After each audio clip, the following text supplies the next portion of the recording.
أعوذ بالله من الشيطان الرجيم بسم الله الرحمن الرحيم الحمد لله رب العالمين الرحمن الرحيم مالك يوم الدين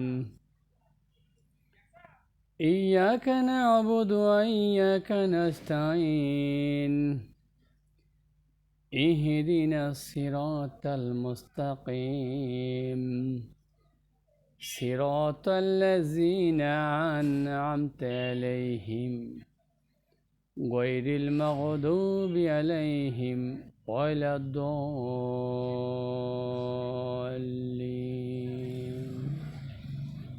آمين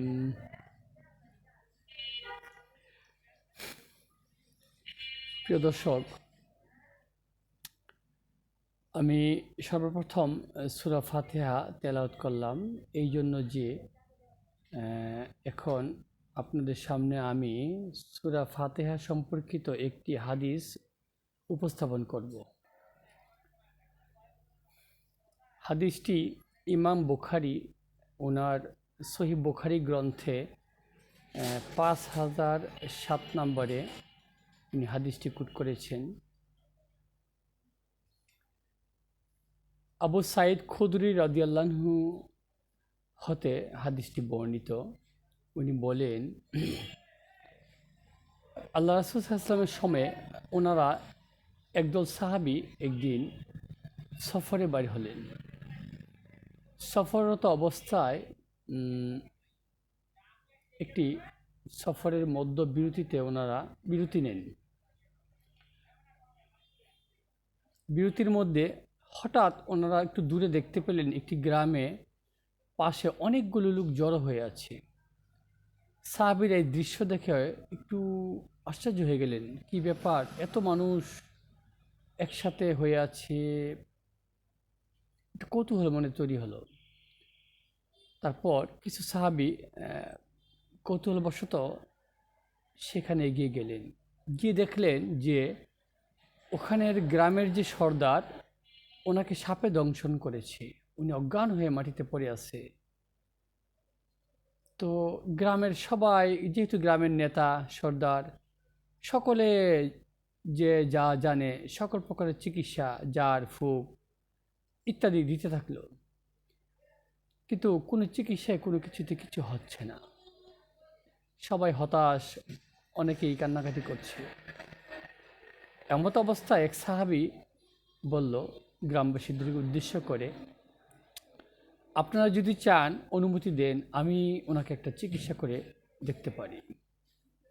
এই কথা শুনে গ্রামবাসী অবাক হয়ে বললেন, হ্যাঁ অবশ্যই, আমরা তো সব চিকিৎসা ব্যর্থ, আমাদের নেতা সুস্থ হচ্ছে না, একটু দয়া করে আপনি দেখেন না, যদি আপনার কোনো চিকিৎসা জানেন।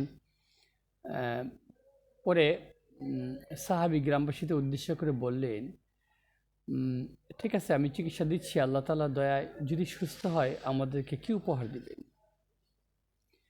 তো গ্রামবাসীর পক্ষ থেকে জানানো হলো, যিনি অসুস্থ গ্রামের সর্দার, ওনার অনেক বকরির আছে, বকরির পাল আছে, সেখান থেকে তোমরা যা চাও খুশি মনে তাই তোমাদেরকে দেওয়া হবে। পরে সাহাবী ওই অসুস্থ রোগীর চিকিৎসা দিলেন সূরা ফাতিহা পড়ে।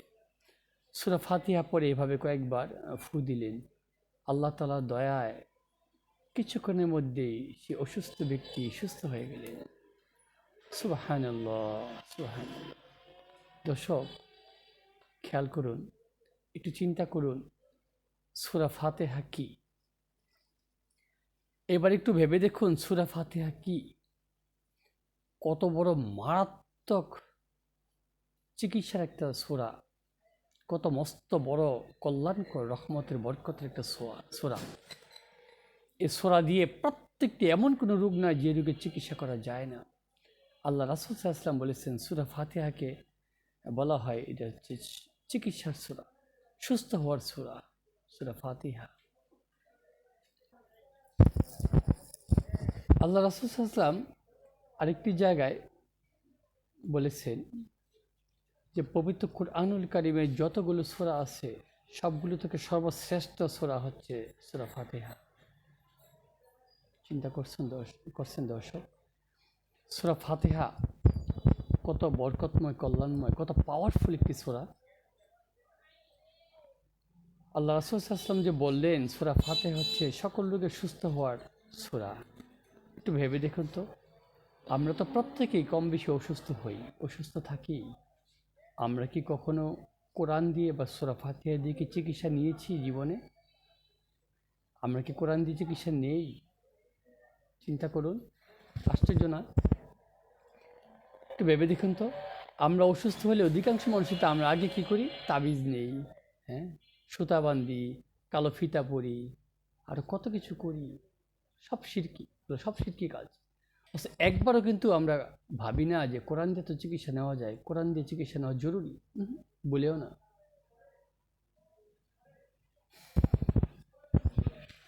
তো দর্শক, আমাদের উচিত আমরা যখনই যে কোনো অসুস্থতায় আমরা পড়ে যাব, আমরা সর্বপ্রথম কোরআন দিয়ে চিকিৎসা নেব। কোরআনের অন্যতম একটি হক কোরআন দিয়ে চিকিৎসা নেওয়া। কোরআনের অনেকগুলো হক আছে। কোরআন দিয়ে যদি আমরা চিকিৎসা না নিই, কোরআনও অভিযোগ করবে, আমার আপনার বিরুদ্ধে কোরআন অভিযোগ করবে।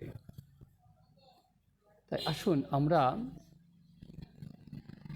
সবসময় অসুস্থ হলেই যেন আমরা কোরআন দিয়ে চিকিৎসা নেই, অন্যান্য চিকিৎসার পাশাপাশি আমরা কোরআন দিয়ে যেন চিকিৎসা নেই। তো আল্লাহ তাআলার কাছে দোয়া করি, আল্লাহ তাআলা আমাকে এবং আপনাদের সবাইকে যেন আমাদের কোরআন থেকে কোরআনের বরকত, কল্যাণ নেওয়ার তৌফিক দান করে আমাদের। আল্লাহুম্মা আমিন। দর্শক, আজকে এই পর্যন্তই। আল্লাহ হাফেজ। আসসালামু আলাইকুম রাহমাতুল্লাহি ওয়া বারাকাতুহু।